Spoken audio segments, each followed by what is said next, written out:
作為3個小朋友嘅媽媽，另外有30年註冊護士同埋15年助產士經驗嘅我，覺得有使命去將一啲實戰嘅經驗分享俾新手爸爸媽媽，幫助你哋去成為一個有信心嘅 Super Parents。同頭先嘅片頭有冇勾起你一啲開心嘅回憶呢？就係迎接你嘅第一個 BB。一個新手嘅父母，我哋都會遇到好多嘅挑戰。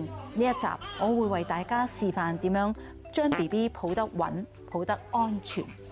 大家好，大家可以叫我咧嘅蔡姑娘，或者咧就係 Emily Choi E.T。我哋呢度有個 BB 啦，咁但係咧就當然真 BB 嘅時候咧就會係去軟奶奶係嘛？大家記住喎，佢嘅頭仔咧係成個身裏邊係最重，咁我哋咧要特別要去保護嘅咧就係佢條頸啦，同佢脊骨啦嚇。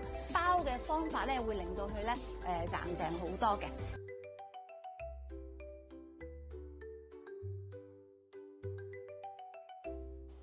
就係咁簡單啦，記得要 like、follow、subscribe 同埋 share 俾你啲朋友喎。